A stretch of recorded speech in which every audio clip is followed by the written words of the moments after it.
Hello. Today we have someone coming to us from Ruston, Louisiana, which I'm to understand is in North Louisiana, not the Cajun part. So, welcome, Yes, Stephen. yes. Howdy. Yeah, we're basically a separate state, just still under the banner of Louisiana, but it's culturally very different. So It kind of It's sounds like California, right? Northern and yeah, southern are that's what I was very gonna yeah. different. say. And yeah, yeah. Nice to Well, have you. It's been a long Well, time coming. thanks, Yeah. appreciate it. tell us how you want to tell us your story. Oh, okay. So I am. Whoops, sorry about that. I am one of the famous or maybe notorious baby scoop babies, but I'm also from Generation Hmm. Jones, which is the tail end of the baby boom. Basically, it's the link between the older baby boomers who are much, much older than I am and your age group, because y'all are my Okay. little sister's age. So, I mean, almost exactly her age, also one of my younger brother's ages. So we think and act more like y'all do, but we're technically baby boom. But again, I think they call us cuspers too, because we're kind of in between the baby boom and Generation X. Yeah. So yeah, I was born in June of 1963 in Shreveport, Louisiana.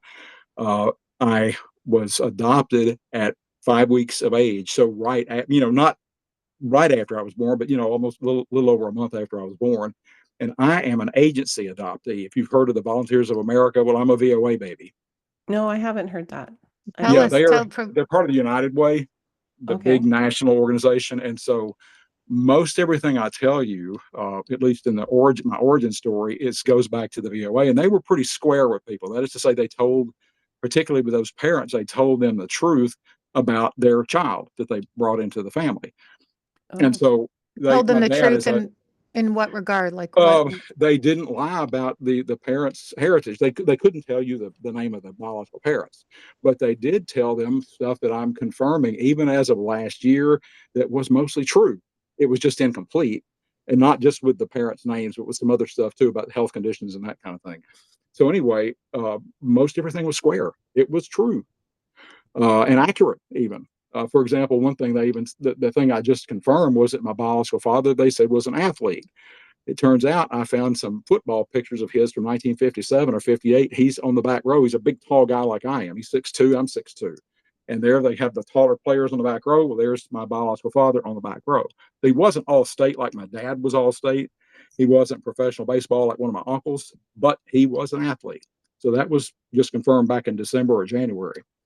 But yeah, my parents broke every law, as my dad said to me. They broke every law known to the state of Louisiana to come get me in Shreveport, because they love children. They wanted a child so badly. And my story is a little bit unique because my mom could have children, daddy couldn't, because a no. wave of mumps swept through the football or baseball team when he was a kid and hit a lot of those boys. And my dad and one of his brothers were two of the guys that were victims of the mumps. So they couldn't have Of the children. what? I don't know what you're The talking. mumps. Yeah, the mumps. Mumps. Oh, the The mumps, the mumps. Oh, Yeah, yeah. wow. And so I and another one of my cousins, actually, he was not adopted, but he was conceived by artificial insemination in the 50s. And we never huh? heard, was my uncle his biological father, or was it a donor? We don't know. His mother was his biological mother. The rest of it we don't know. And you will Stephen, I hear want to me. I want to ask you something really Yeah. quick. So you mentioned brother, sister. So they Uh-huh. adopted more than you. No, these are my biological siblings. I'm the oldest of five. Oh, from your biological side. Yes, exactly. Okay, Yeah. okay. Oh, But you were adopted into a family because your okay. adoptive father had Hmm. mumps, and so they adopted you. Were there any after you? No, they wanted more children and they couldn't. In fact, they wanted twins, and because they would be raising, a pair of kids at the same time. And there was a weird experience for them around 1961 or 62 where they got a call and they figured it was a neighbor's daughter who had gotten pregnant, and she wanted to sell their baby or sell her baby to my folks. Yeah, it was, Wow. it was sleazy to say the least. And they said, no, we don't think so, because everything they tried to go through Methodist Children's Services. As a cousin of mine, she and her siblings came out of Methodist Children's Services, but there just weren't any babies in the pipeline at that time. So they were told by a friend's older sister, who's a social worker, go through Volunteers of America. And that was what set the ball rolling. And then I Oh, came along, I guess about a half a year to a year later. So then they didn't adopt again. So you were No, raised they as didn't. Yeah, they were both into their 40s by that time. oh, oh, So they were much old. Yeah, daddy was 45, I think, and mama was 42. 42, maybe 43, something like that. So they were well into their 40s, and they had tried to start having kids right after World War II because Daddy was in the Air Force, and it just no luck. And finally, the doctor told them that his sperm count was too low. So Okay. that pretty much nixed everything there. So that's when they very strongly and vigorously tried to start adopting through an agency. They didn't have any use for going through a private attorney or anything like that. They went through an agency. But again, it was one that was relatively honest for that time. For the And time. how was your childhood then? It was very good. I was the favored child. I have to say this. I was the youngest of 11 grandchildren on my mom's side of the family, and I was the fourth from the youngest, or third from the youngest on my dad's side. So I was the golden child, and they Mhm. knew it. And I'll get choked up saying this because I lost my mother just 3 years ago. And she was my best cheerleader. My dad was too. And so they expected a lot out of me. I had a very good, particularly early childhood, minus some accidents I got involved in because I'm clumsy. I have ADHD, so I'm very clumsy and I fall easily, and I've got some other little quirks of ADHD. And so I did well at home, and all my cousins pretty much accepted me, but I struggled in school until I Mhm. hit fourth grade. Mysteriously, as I said in my biography, I mysteriously turned around. Don't ask me why, but I did. But I had some neighbor kids in Baton Rouge that started ridiculing me for being an adoptee. And actually, not Oh. even an adoptee. They said, "Oh, you're that old man and old woman bought you from an orphanage." Yeah, it was pretty appalling. This is our ignorant neighbor kids, or their children. And my mom was livid. Daddy wasn't feeling it, but my mom was livid. So she marched down the street and let their parents have it. And she said, in the first place, he was loved and wanted all the time. In the second place, he didn't come out of an orphanage. He came through Volunteers of America. And what they would do in those days, the young woman, and my biological mother was not a teen, by the way. She was 24 and was what we would today say a paraprofessional. She was an administrative assistant at an insurance company. And so they would go and have those children, and then they would go to what's now LSU Med Center in Shreveport. They'd go have the child, and then as we found out later, they actually could hold the child for a short period of time after they delivered the baby. And from what we gathered later, she held me for about an hour, and that was the last time she saw me for nearly 27 years. Because I did my search, by the way, in 1990 or 1989 and 90. So mine's 36 years ago now. So it's a long time ago. Wow. I'm Mhm. curious about And something. I'm curious because you did have, I'm glad that you had a lovely childhood. And did you feel other, like different being um, adopted from your family? I felt weird. Does that make sense? I mean, my mama Mhm. explained to one of my cousins one time, the three to whom I'm the closest. In fact, the middle one has since passed away about 10 years ago. She said, "I wish people knew that Stephen was a warm, kind person because they think I'm aloof and this, that, and the other." But then she made the kind of the kicker remark. She says, "I think it's got something to do with his being adopted." Mm. And my cousin, God bless her, she and her brother and sister came from my granddad's second marriage. And so all of us were driven together, basically by adversity as little kids because, there was a certain level where we didn't feel we were Part of it. accepted, but psychologically, that was that conflict. Yeah. And so my cousin says to my mom, "Well, mom felt that way." And her mother was my mom's baby sister from the second marriage. And she said, "Mom always felt that way and didn't feel as if the older siblings accepted her." But she was 12 years younger than my mother and Okay. about close to 20 years younger than the oldest sister. So if it makes sense, all four of us got each other. And I was the Yeah. baby of the four. I was the baby. What's We've got a interesting is your mom had a little, your adopted mom had a little knowledge of that somewhere. So she lost her mother in 1924 when my mom was 4 years old. Her only memory of Mm. her mother was being a teacher, picking her up, a teacher friend of the family, picking her up and holding her over the casket to see her mother's remains. Okay. So So she she had was her raised own by her loss. stepmother. Oh Mhm. yeah, and so this story is actually quite beautiful for that. So like I said, I had turned around in school, but I wondered, when I discovered my own adoption when I was maybe 3 or 4 years old. I wasn't even in school yet. It's back before we went to what we now call pre-K. I wasn't even what we call nursery school back in the 60s.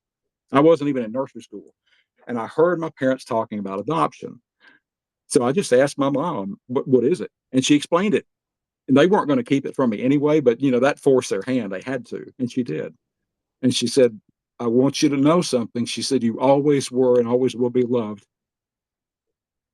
And so needless to say, that helped. But what I wondered about was, did she love me, i.e., my biological mother?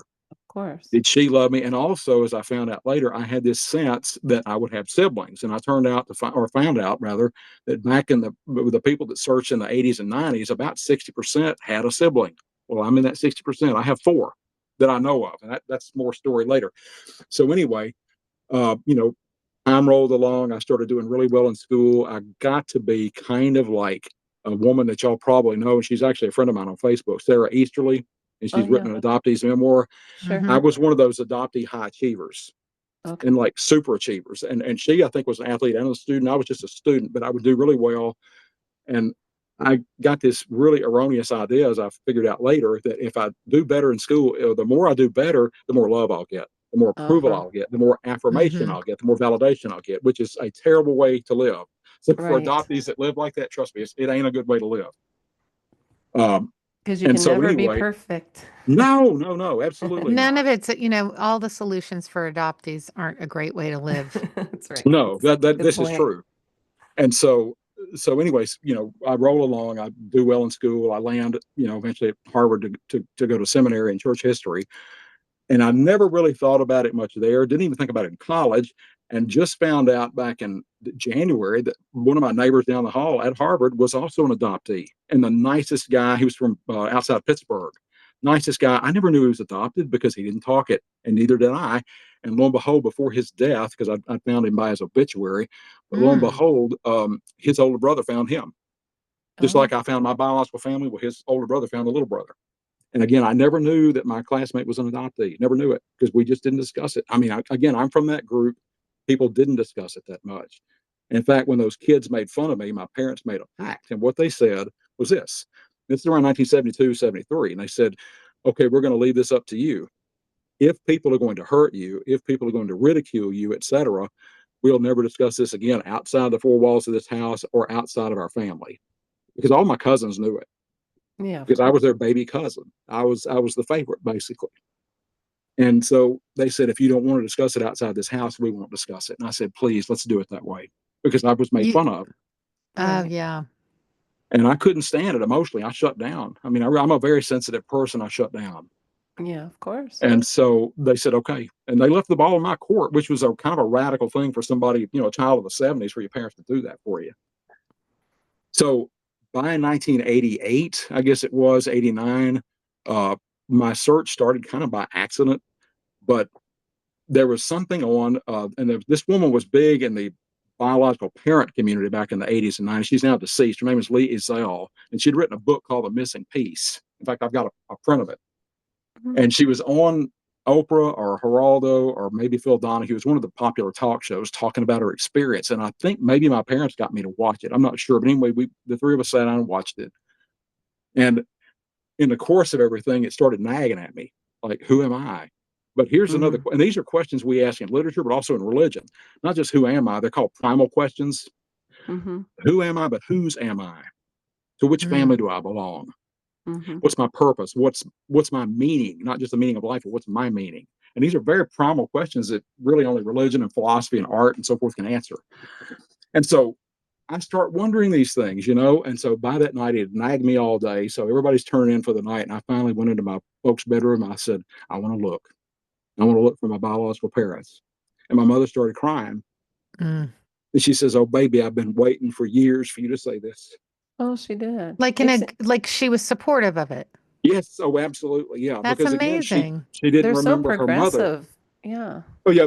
They were pretty wonderful. Yeah. They Yeah, were. that's And so- really, this is not the normal thing that we hear. Yeah. And my dad was on board with it. He was very get along. And I was not as close to him as I was to Mama.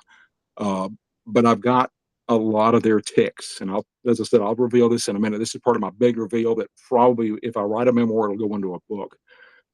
But so we start looking, and the name I told y'all the other day, I won't say here, but the name that I told y'all the other day is not common in North Louisiana. It's actually common to New England and the Northeast. And so we start looking because my mom tells me I have still your final decree of adoption. And in the state of Louisiana, prior to 1970 or 71, you would get the infant's or the child's final decree of adoption along with the name. So it wouldn't just say, Sarah Reinhardt or Louise Brown. It would actually say, Jane Doe or John Doe or whoever. Mine had that. Mine had that too. I had a decree with my name that wasn't given to me until I started my search. Yeah. Yeah. And that so changed after the 70s? they changed it later, but I have good news that I think this guy's been on y'all's show, Greg Luce. Yeah, Louisiana became the 15th state 3 years ago. The adoptee born and adopted in Louisiana can now get his or her original birth certificate. It's actually a copy. Unlike California. Well, right. I think there are more than 15 states, I believe. Yeah, now. at the time. Yeah. At the time I read it, it was 15. It's probably 20 now for all I know. But yeah, so we're one of a minority of states that allows it. And actually they went to a lawmaker in Baton Rouge from West Louisiana who's himself an adoptee. And we were supposed to get him on our show years ago because he's written a memoir. So, if you'll ask me later, I can go and dig up my old records and find out who he is. That's what we need. We need people in power to have that. They did that in Oklahoma too, because their governor back in the 70s or 80s, the governor's spouse was an adoptee. And so she approached the legislature and it worked, and they busted through and they changed the law. So again, we're the only two states in this whole, in the South Central region that allow that. Well, Texas actually, Missouri, I got mine in Missouri. And Arkansas doesn't allow it either. So anyway, like I said, we start looking, and we went to Shreveport where I was adopted, and I'd already gotten my non-identifying information from VOA, Volunteers of America. So I had an aunt who hooked me up, so to speak. She was a paralegal, and she knew how to run record searches, and she was all on board with this. She says, Stephen, I'm going to show you, and I say this for your listeners as much as for y'all, because this could help listeners find their biological families. She said, I'm going to show you how to use a series of volumes called the Polk City Directories, POLK City Directories. And they're basically like a sophisticated phone book. You'd get, Sarah Reinhardt's name in it, but you also get her mailing address and her phone number and her profession or trade.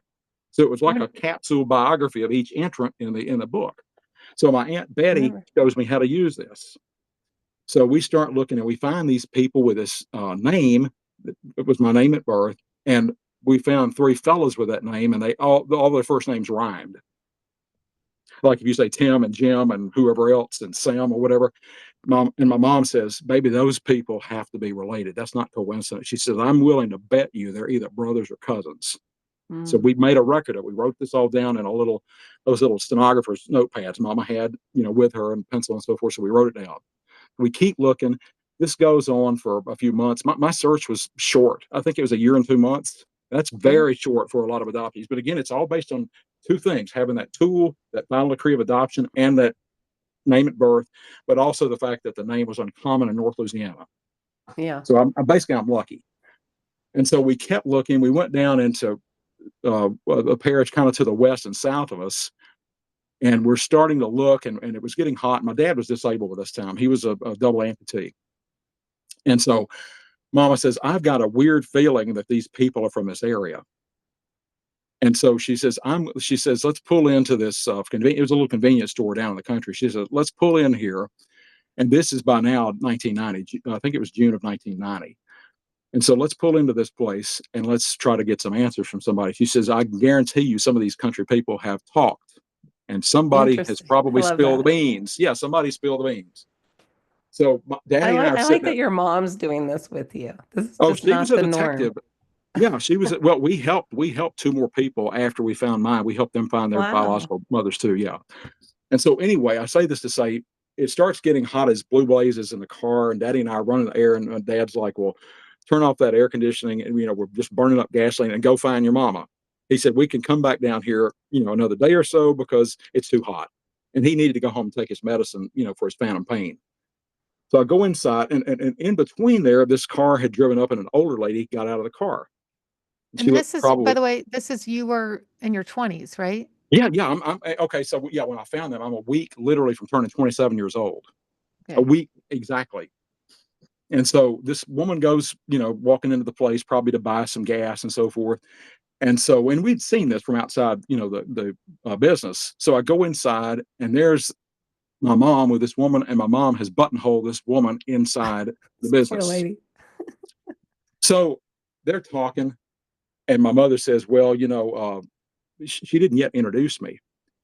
And she says, and I know why she was doing this. There's a certain rhetorical technique that's called the cumulative sentence, where you build until you give the big reveal at the end. And movies do this all the time. They give the big reveal, at the Yeah. end. And so the woman herself starts spilling the beans. She says, well, I know of a woman who had to go to Shreveport and have a baby. That's And my so mom is crazy. sitting I there. love this. My mom is sitting there grinning like a jackass eating briars. And that's an old country North Louisiana hillbilly expression. But she's sitting there or standing there just grinning. And she looked and she pointed at me. She thumbed me. And I said, you're looking at him 26 years later. And the woman, and I did not notice what the woman was doing. Y'all, I swear I did not notice this. Mama said she was looking me up and down. And what she was trying to do was to see if I looked like my biological mother and her relatives. So the woman kind of half freaked out. We found out she was a genealogist.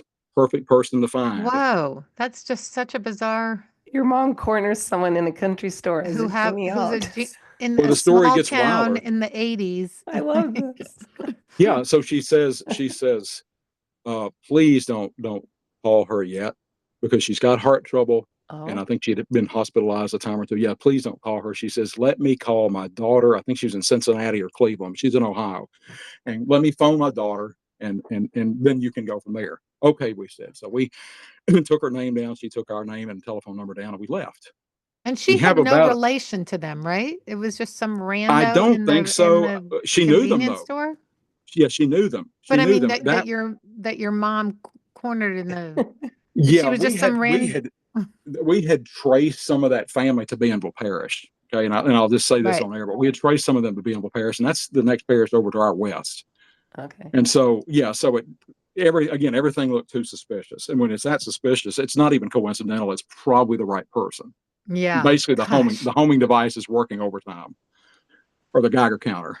And so, anyway, uh, we wind up going home, and we had about a 30-minute drive back to the house, because we had to drive up through the country back to hit the interstate and then drive back east.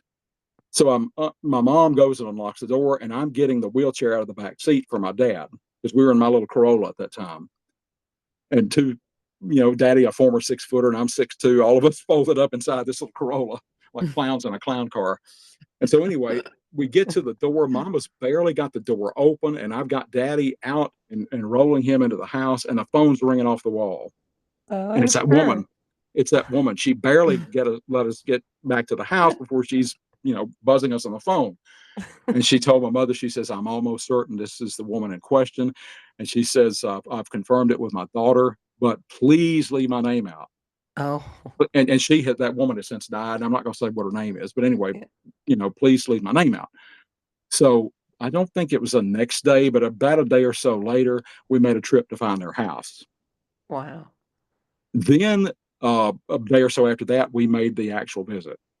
And here was the kicker. We get to the front door. She didn't want to let us in, really. Had not even told her who we were.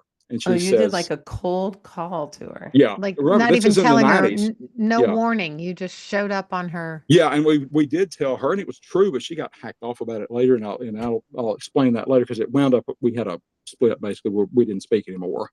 But we were doing genealogy, but it was very personal genealogy. Okay, So you for a kind of certain lied. You admitted the truth. we prevaricated. Well, we basically, I mean, we were, it's every adoptee story is a missing person story in a way. Mhm, Yeah. yeah. And so, Sure is. and I'm a literary scholar and a religion person, and I'll say it too. It's also it's a quest narrative and an exile and return narrative too. These are common terms in literary analysis. But I'm Mhm. saying this to say that we knew from her record she had been in a terrible car crash before I was born, almost killed her. Her then husband walked away from it with scratches, I think maybe a broken arm. She broke both legs, she crushed her pelvis, and Mm. she took a terrible head blow that probably changed her personality, honestly, because she was in a coma for like a month or so. Oh, yeah, And that'll do it. Yeah. she was left with a limp. She had a slight limp. And I This said to is my before folks, you were born? yes, yeah, this is Okay. 1958 or 59. This is ages ago. And I said this to my folks before we even found them, but we had my non-identifying information.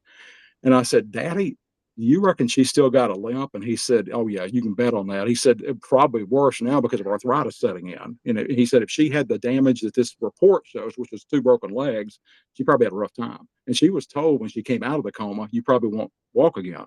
Oh, She did. She did. she was hard-headed like I am, and so like really hard-headed. And so she did So walk you again. show up at the door Yeah, and and she says, "Well, we were doing genealogy," and she says, "Well, I'm really too busy, but come on in."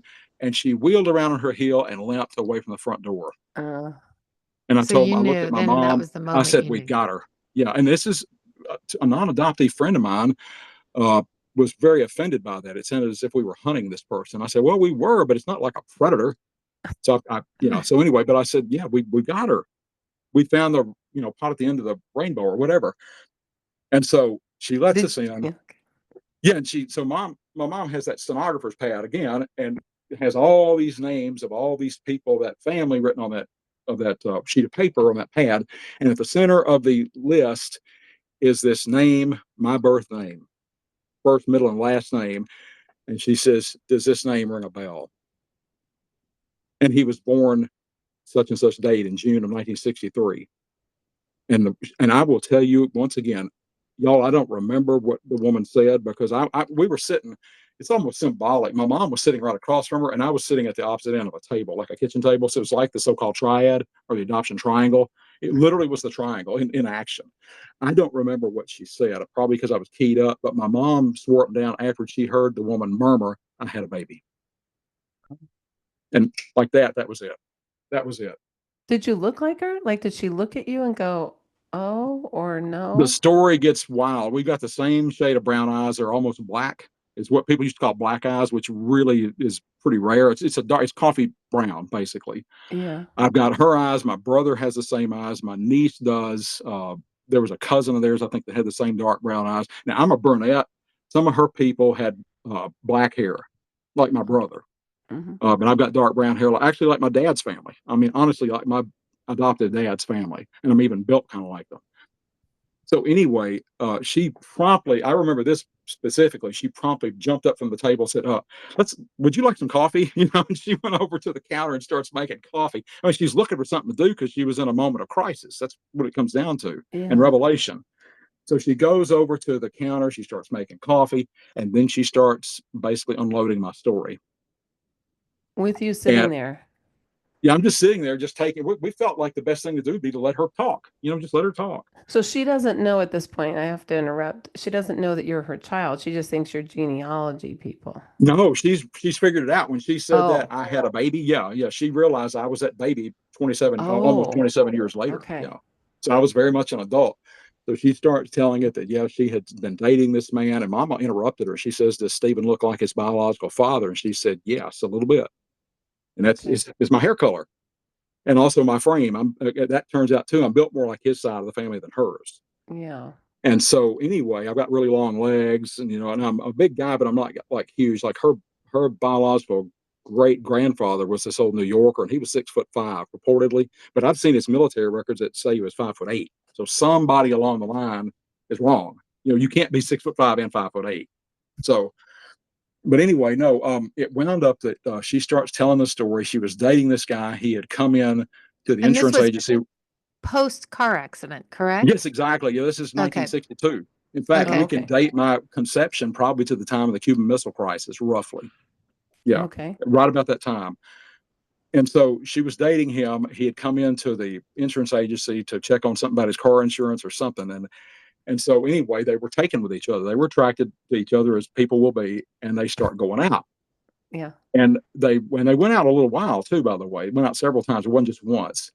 And they wind up, I guess, I don't know if it was when she was at State Fair with him, or as it turned out, the other woman, quote unquote, was at State Fair with him.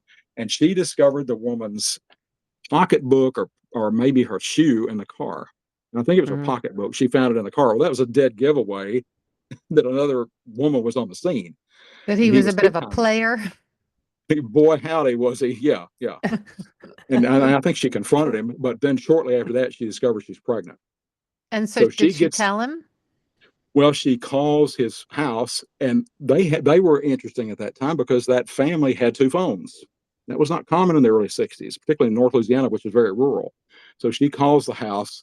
He got on the phone with her, and probably not even 5 minutes in, his mother allegedly came in and hustled him off the phone. And this is what her account was, and all we have is her account, and I trust it insofar as the fact that she experienced it. But she said that the woman who would be my biological grandmother told her, "This basically you're on your own. Don't call back," Nice. and left her Nice. out to dry. So she rejected me before I was even born, basically, but also rejected my biological mother. So she was a nice Christian, right? Yeah, And an arch right. hypocrite. And I will say this as a seminary alum, she's an arch hypocrite too. Plenty of And them so, around these days. oh, the it's like fleas on a dog. And so anyway, um, she leaves my biological mother out to dry. And so she then winds up, and as I said, she was an older person. She's 24, but she also was a paraprofessional. She was what they then called a secretary. And she had Mm. actually been, I think, to vocational school, so she knew shorthand, dictation, typing. She knew how to run a meeting. So she was kind of a professional woman for 1962. So she goes and tries to move in with her mother, and that was untenable. My other biological grandmother, and so she moves in with her grandmother, my great grandmother. The Her mother told her, "Don't keep that baby. Give the baby up." And of course, they didn't know that she was carrying a little boy. Her grandmother told her, "Keep the baby." And this relationship with those two women mirrors what was going on at that time. Those older people were okay with a baby born like I would have been born. Mm-hmm. Don't cast that young woman aside. Don't cast that baby aside. This is my great grandmother.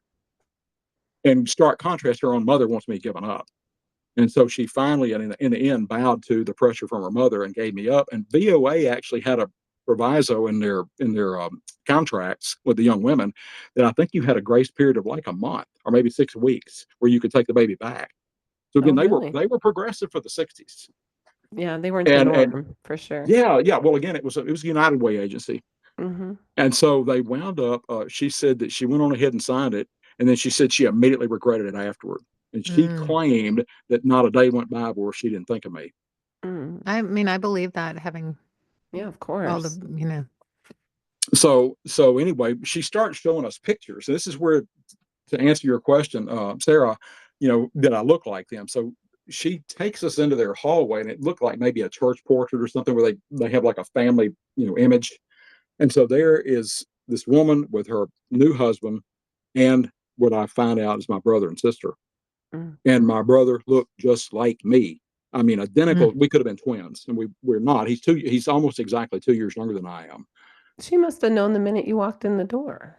No, she didn't until my mom made the revelation to her. You see, Really? it didn't hit her. In other words, Yeah. Right. I mean, if you're just these two strangers showing up before exactly. she Yeah, talked about random the Jane and John genealogy, Right, I Doe. guess Yeah, so. Yeah. wouldn't. and so Um, so who did so 2 years later, so she get married? Like what was yeah, she gave you she a met a new she met a new boyfriend or whatever, and they wound up getting married.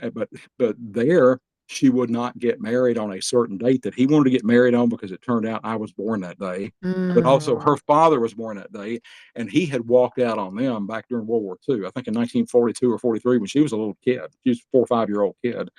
So she was from a family of divorce, even during World War II, and that was not common. Right. This points out, just like y'all's stories and your listener stories, everybody's story is unique. And that uniqueness yes. is what makes you who you are as a Mm-hmm. person and as an adoptee. So he walked out on them. So she was raised by a single mom, she and her older sister. And she, I think, even did not even go to his funeral when he finally passed away in the '80s, right about the time I went up to Harvard. Well, she didn't go to his funeral, so, as I recall. Again, that's 35 years ago now. This could be some of the pressure from the grandmother of not wanting to keep you. It wouldn't surprise me. I mean, she told me at one point we were, I will tell y'all off camera who this person is, but that we were related, quote, to a very famous Louisiana political dynasty. I thought she was full of garbage, and that's my, cleaned up, sanitized 409 version of what I thought she was full of. And I've confirmed it even last year that no, it's true. That great grandmother of mine, her grandmother was the much younger sister of an older sister who had married into that family. And so this So did family, you yeah, yeah, but they're our so in-laws. this is all supposition it's sounding like. Did you meet your father then? Or do you Yeah. So she said, "Can you give me his name?" My mom, "Can you give me his name?" She coughed it up, just like an expectorant. I mean, she coughed it up, and she says, "I wouldn't advise contacting him." And again, that was because of my biological grandmother, who I don't think she had known, must have passed away like in 1982 or '83. So she died years before. So we tracked him down, and he was a college student.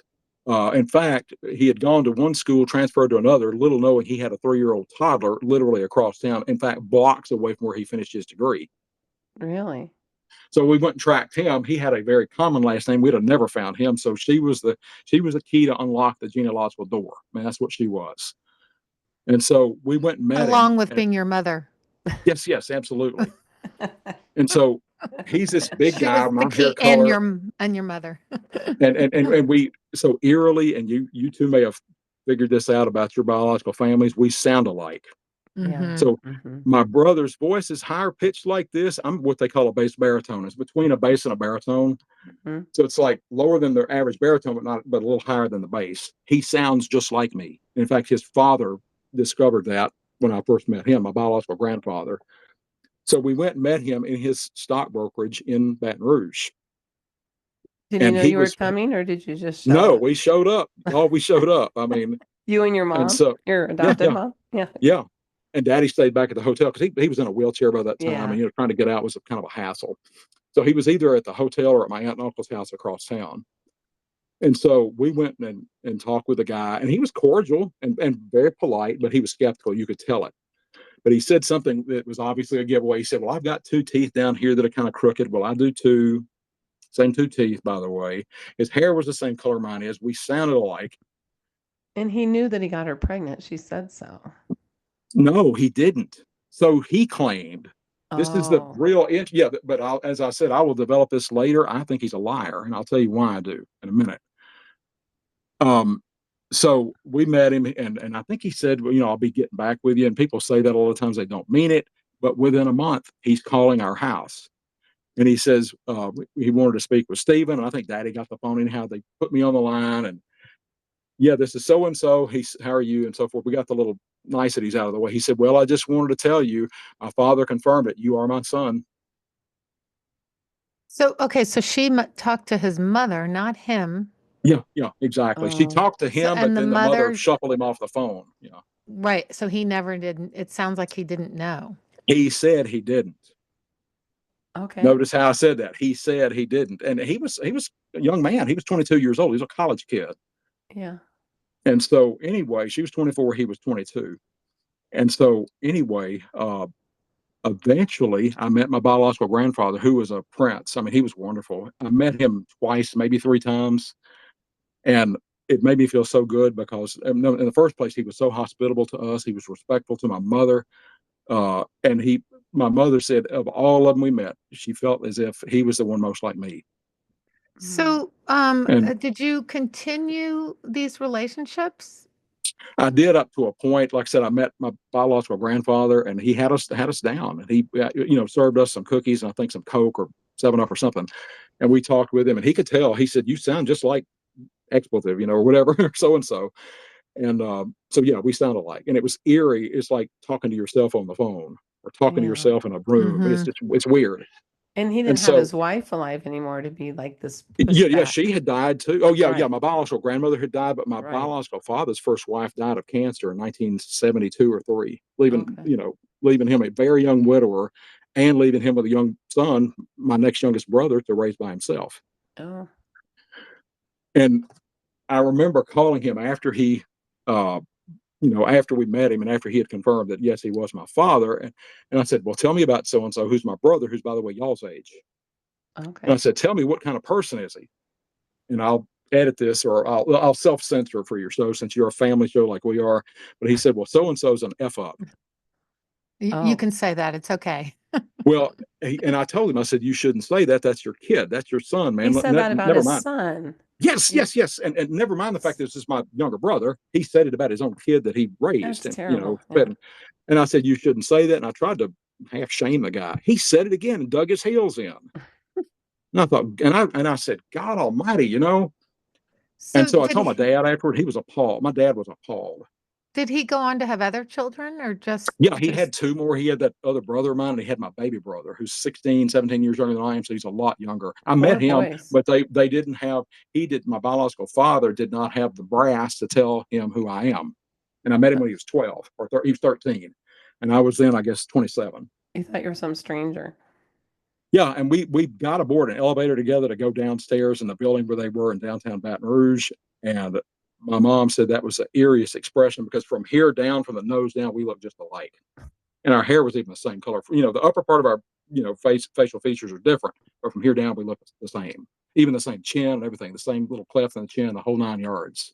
Yeah, biology is incredible. But I wanted to know, did you stay in touch with your mother? That's Did the you, I thing Well, I'm mean, curious yeah, about. I'll we're finish getting up off. with him and then I'll jump back to her. So about a year or two later, before my uncle and my dad died, we got a very cryptic message from Baton Rouge from my dad's brother who had lived across town from us. He says, I think it was a very thin envelope, by the way. And we tore it open. We found it had only 2 sheets of paper in it. It was a sticky note and a clipping. He says, I think y'all should read this because it's about Stephen's father. And what it was a report from the Baton Rouge Advocate that he was a literal fraudster. And Oh, he Your and his your then boss, father? yes, yes, yes. He and his then boss at the stockbroker's house defrauded a woman to the tune of almost $176,000.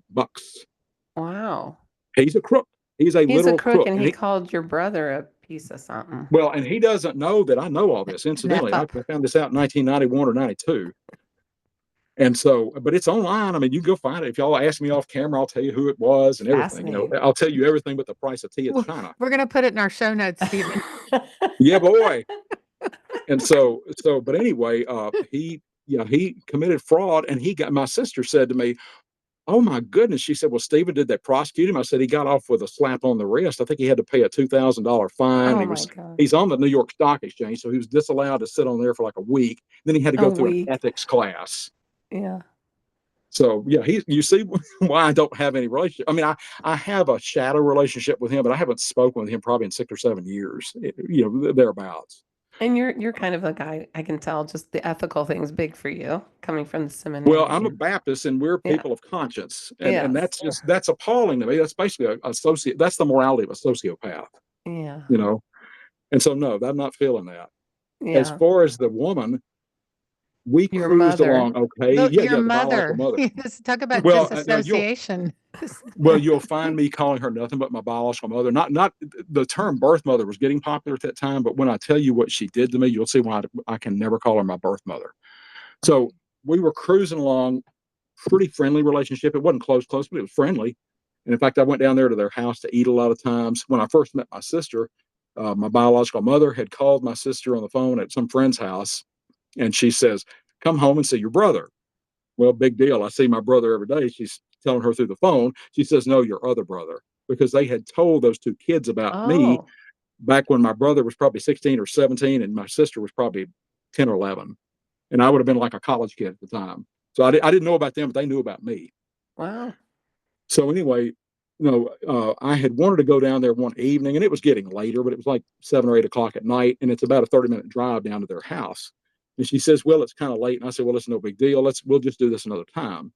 So within about a week of that, she sends me this angry letter. It was a harangue. It went on for 6 or 7 pages, where she said that I came to them wanting money, which was totally untrue. That I wanted things out of them, totally untrue. Is Here's this what the I wanted. sister? This is the No, sister? my biological mother Your mother. making these accusations against me. So that I wanted money, untrue. That I wanted things from them, untrue, like property.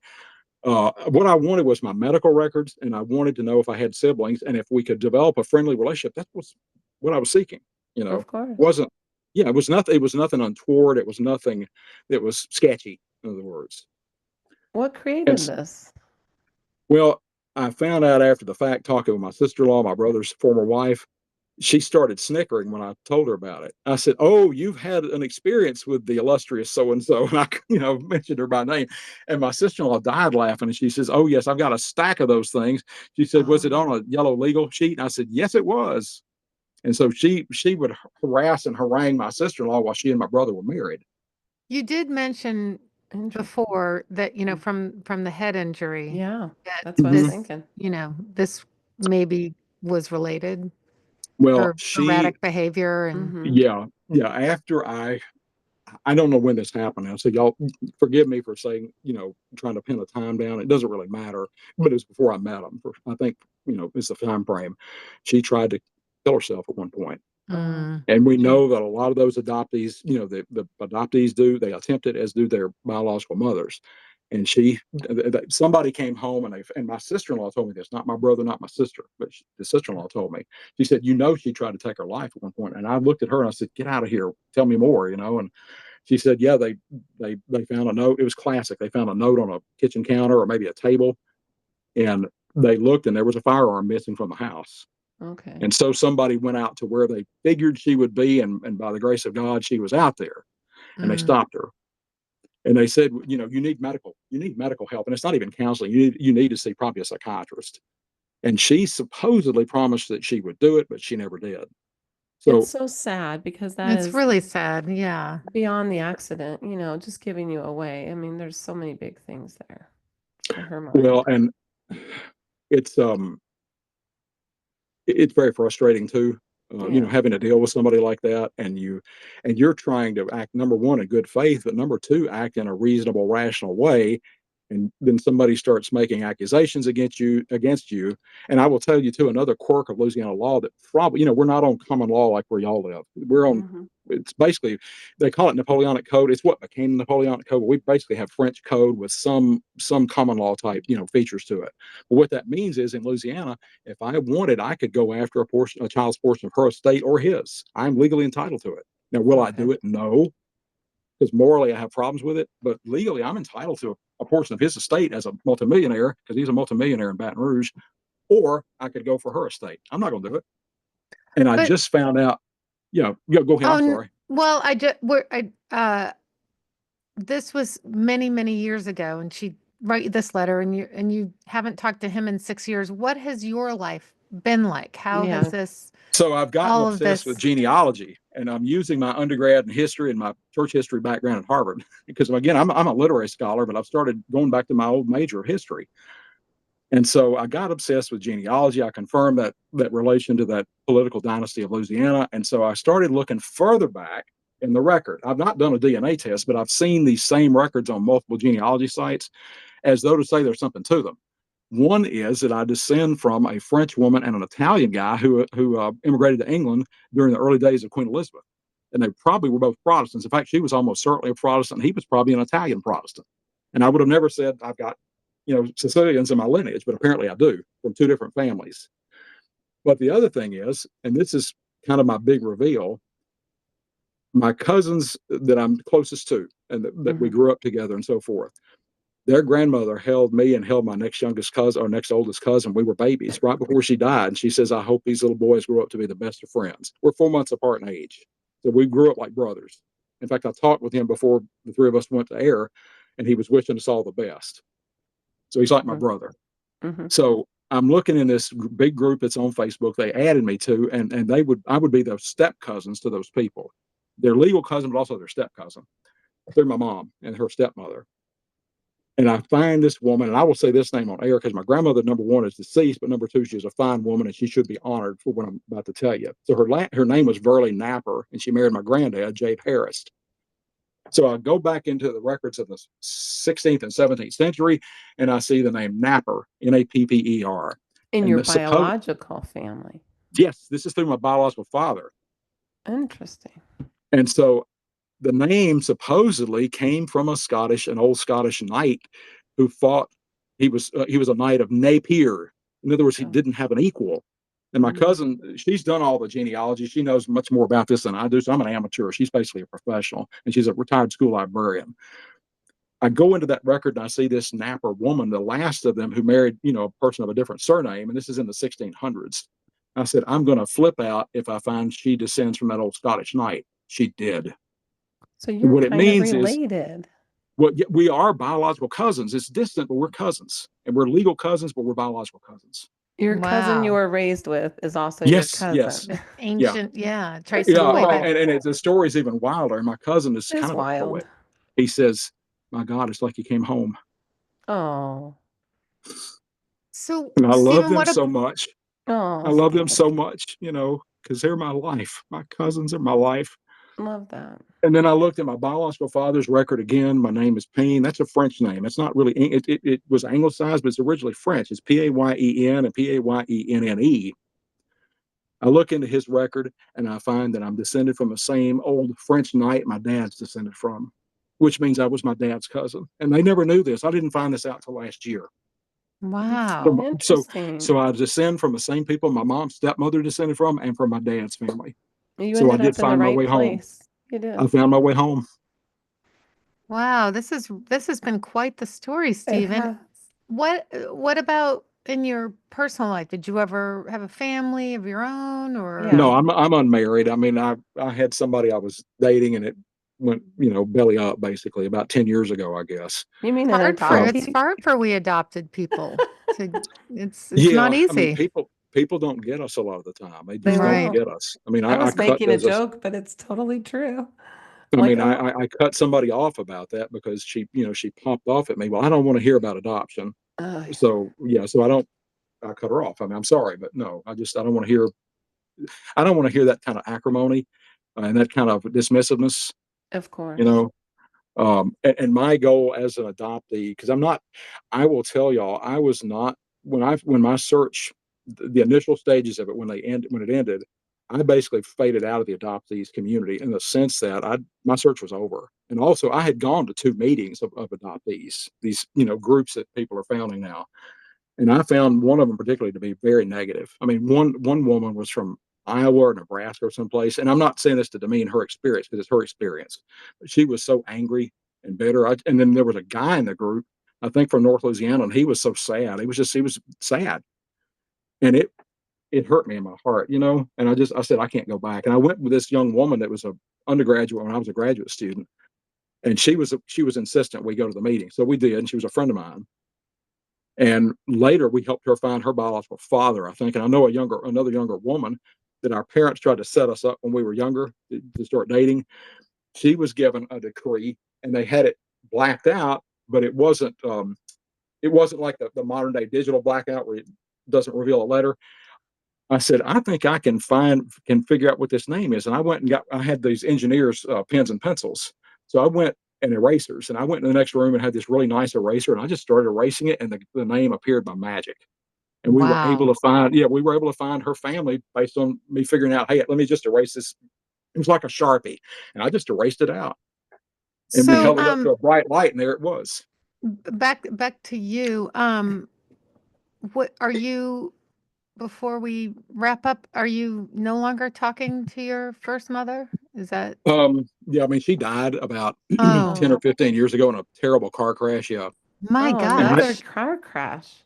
yeah, she was going to the hair salon or something, and the story went. I heard about it by word of mouth, but the story went that she went down pretty steep embankment right into a stand of pine trees, head Mm. on, Oh, and it didn't kill her instantly. But the sheriff's deputy, I guess, that came out and worked the accident, said it looked as if she never even hit her brakes, Oh, that and so she might, just went. yeah.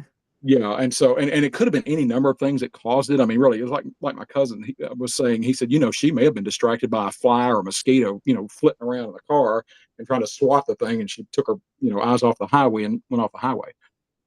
And so I was not going to go to the funeral, much less anything else, visitation or whatever. And so my mom said, "Baby," she says, "please do that." She said, "Do it for your brother and sister and their dad." She said, "I mm. know that she treated you pretty rotten," and she did. Like I said, she made accusations against me.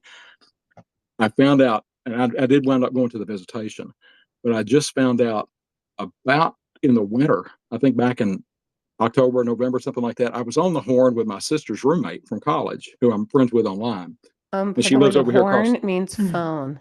Yeah, and so we're talking, and I said, "Tell me, did my sister ever talk about?" Because I'm modestly friendly with my sister. My brothers don't supposedly want nothing to do with me. I mean, really, it's just kind of grim. And I said, "Tell me, what did she ever open up or spill her heart about the way her mother acted?" And she told me, and I wasn't even going to say, this is why I'm leaving names out, but she told me that my sister filled her ear full about what a mean person my biological mother was. She said that supposedly she abused my sister and she abused her husband. It was all emotional/verbal abuse. And she said, "Oh, Stephen, you should be glad you didn't have much of a relationship with her because she put my sister through hell." Mm. And she Mhm. gave all of her attention to my brother. But you see, if you think about what happened with her, she probably was reliving all that guilt of 1962 and Yes, 63. I mean, that's my Mhm. thinking. Not to mention the head Trauma. injury, you Mhm. Yeah, know. absolutely, absolutely. I So mean, and also the social stigma of being a young woman at that time and being unmarried, even though she was of age. I mean, she's 24 years old. Um, Yeah, but the times were harsh about women. they were hard and just really, I mean, I will say this, and this is why I would advocate for any adoptee and any adoptees organization as an ally, because I'm part of the, you know, part of the community. And I don't use a lot of the terms, by the way. You won't hear me talk about the constellation or the triad. I talk about it as the community. The reason being that's kind of a biblical word like koinonia, like fellowship or things held in common. So we're Mhm. the community of adoptees. So that's what I prefer to it because it's such a wholesome, you know, thing, and we are trying to build each other up.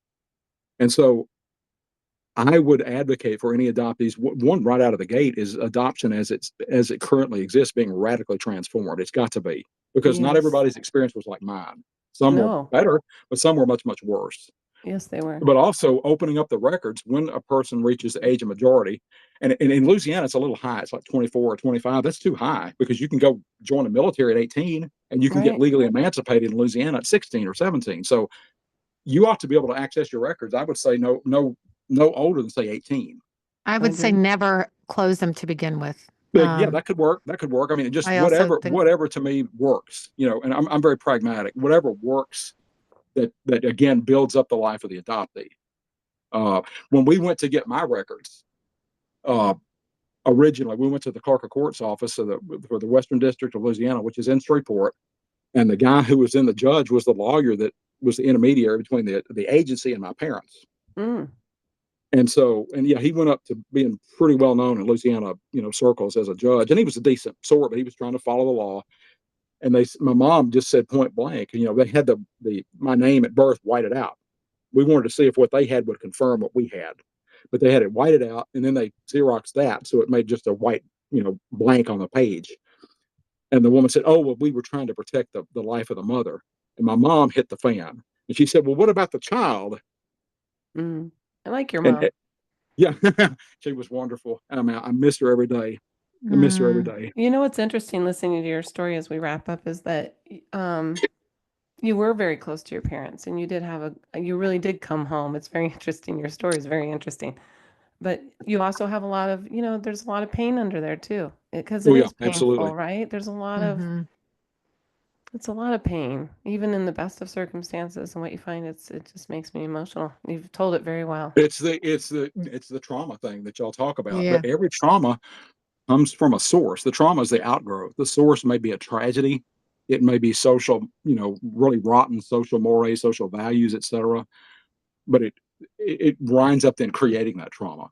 Yeah, When the trauma could be, I mean, we can't get rid of every trauma in life. I mean, that's impossible, and it's not even realistic. But we can at least mitigate, you know, we can. the numbers of them and also the effects of them. We can mitigate that by changing the laws. Yeah, Or Every law is a policy choice. You know, the laws are policy choices. some other things too. Giving resources to the the mothers mother. so that they can keep their children. Anyway, that's a whole other conversation. Thank you so much for Well, and sharing. And I'm interested too in what's becoming a real deal. Y'all may have heard of called adoption studies.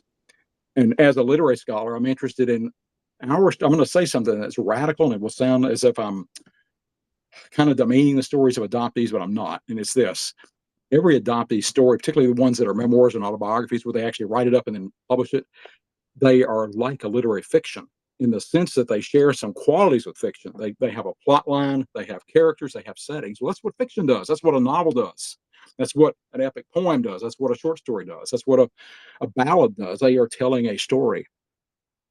And yep. so I'm all about adoptees trying to get their stories out. You know, I may write my story one of these days if I can, you know, scare up the time to do it from our project because I'm so busy with it. But to try to get adoptee stories out there Well, so that people, that's what we do. yeah, and That's what try to our get them in print. podcast is. You know, try to get them into Yeah, print. absolutely. Stephen, thank you so much. This has been Thank a you. fascinating conversation, and we really enjoyed Well, I talking hope to it you. helps somebody. That's my real goal. I hope it Yeah, I encourages think and it that's helps will. ours somebody. too. Ours too. Definitely. Yeah.